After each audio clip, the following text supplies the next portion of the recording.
अस्सलाम वालेकुम रहमतुल्लाहि व बरकातुहू। कुछ दिन पहले आपने देखा कि भारत ख़ुद को एक फ़िरौन समझकर मुसलसल यानी हमारे मुल्क पाकिस्तान की ख़ुद मुख्तारी उसकी सालिमियत को वो चैलेंज करने की वो कोशिश कर रहा था, और उन्होंने जिस जारहियत का मुज़ाहरा किया और जो कुछ किया वो सारे आलम ने देखा, सारी दुनिया ने देखा। फिर उसके बदले में जो पाकिस्तान की तरफ से उनको जो रिस्पॉन्स मिला, जो जवाब मिला, वो भी सारी दुनिया ने देख लिया। और वाकई एक तारीख़ी मोड़ था, एक तारीख़ी मरहला था जब अपने से 5 गुना बड़े मुल्क पर अल्लाह जल्ल जलालुहू ने पाकिस्तान को एक बरतरी अता फरमाई। तो ये एक यानी रिकॉर्ड पर रहेगा और दुनिया उसे याद रखेगी। ये कोई मामूली वाक़या नहीं है।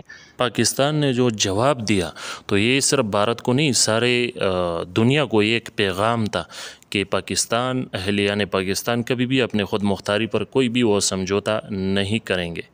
तो उसके बदले में यानी भारत को जो नुकसान हुआ, और ऐसे नुकसानात यानी भारत को जो नुकसानात उठाने पड़े, ख़ुद भारत को उसका इकरार है।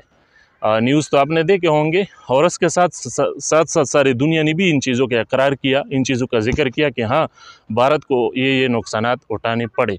तो ये कोई मामूली वाक़या नहीं है। इसमें सिर्फ मैं समझता हूँ कि इसमें सिर्फ वो भारत को शिकस्त नहीं हुई, बल्कि इसमें चूँकि उनके पास इसराइल भी मुलविस था, उसकी टेक्नोलॉजी थी उसके पास, और इस तरह से दीगर ममालिक की टेक्नोलॉजीज़ भी थी भारत के साथ, तो उनको भी शिकस्त हुई। तो ये मेरे ख़्याल के मुताबिक ये सिर्फ भारत को शिकस्त नहीं हुई है। जिन मुल्कों ने, इसराइल ने, जिन लोगों ने उसको टेक्नोलॉजीज़ वो दिए हैं, तो उनको भी ये शिकस्त हुई है। तो ये कोई मामूली बात नहीं है। तो इस पर हम मुसलमानों को मैं समझता हूँ कि इस पर वो शुक्र अदा करना चाहिए अल्लाह जल्ल जलालुहू का, और बतौर शुक्राना कम से कम 2-2 नफल वो पढ़ लेना चाहिए। तो ये कोई मामूली वाक़या नहीं है। तो अल्लाह जल्ल जलालुहू सारे मुसलमानों को वो मज़बूत रखे कुफ़र के ख़िलाफ़, और अल्लाह जल्ल जलालुहू सब पर खुसूसी फ़ज़ल हम करम फरमाए। तो उसके साथ साथ मैं ये भी कहना चाहूँगा कि चूँकि इस वक्त हमारे मुल्क की पोजीशन यानी वो बन चुका है और वो अपना लोहा मनवा चुके हैं, तो इस वक्त मेरे ख़्याल में थोड़ा अब इसराइल की तरफ भी वो मुतवज्जे होना चाहिए।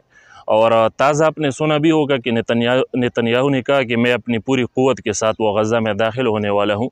तो इस वक्त हमारे मुल्क को इस मसले में भी भरपूर किरदार अदा करना चाहिए। वैसे भी फ़लस्तीन के जो हमारे भाई हैं, वो हमारे तरफ ही देख रहे हैं, वो इस मुल्क की तरफ ही देख रहे हैं। तो हमारे मुल्क में जितने बरसर इक़्तिदार लोग हैं, तो इस तरफ भी वो थोड़ा तवज्जो वो करिए, और फ़लस्तीन के जो मज़लूम मुसलमान है उनके लिए भी कुछ करें। अब जिस तरीके पर करना है, किस तरीके से करना है, वो हमसे ज़्यादा आप लोग जानते हो, तो करो, कुछ करो। गज़ा के मज़लूम मुसलमानों की मदद के लिए सब कुछ करो। तो हुकूमत अपनी ज़िम्मेदारी अदा करे, वो अपना किरदार करता रहे, और हम आवाम अपना किरदार करता रहेंगे। हम आवाम को भी अपनी ज़िम्मेदारियों का एहसास होना चाहिए। कम से कम इसराइली प्रोडक्ट्स का तो बाइकआउट करो, उसका मुतबादल ले लो, और इस तरह से गज़ा के मुसलमानों के लिए इलाज मुआलजा, उनकी खुराक का बंदोबस्त करना, ये करे। उनके लिए कम से कम आवाज़ बुलंद करे, एहतजाज करे, यानी जो कुछ हमसे हो सके कम से कम वो तो करें ना। ये तो हमारे ईमान का वो तकाज़ा है। तो हम आवाम को भी चाहिए कि इसमें भरपूर तरीके से, और माशाल्लाह मैं देख रहा हूँ आवाम अपना किरदार कर रहे हैं, तो इसको जारी रखो। इंशाअल्लाह इसका कुछ न कुछ नतीजा तो ज़रूर निकलेगा। अस्सलामु अलैकुम व रहमतुल्लाहि व बरकातुहू।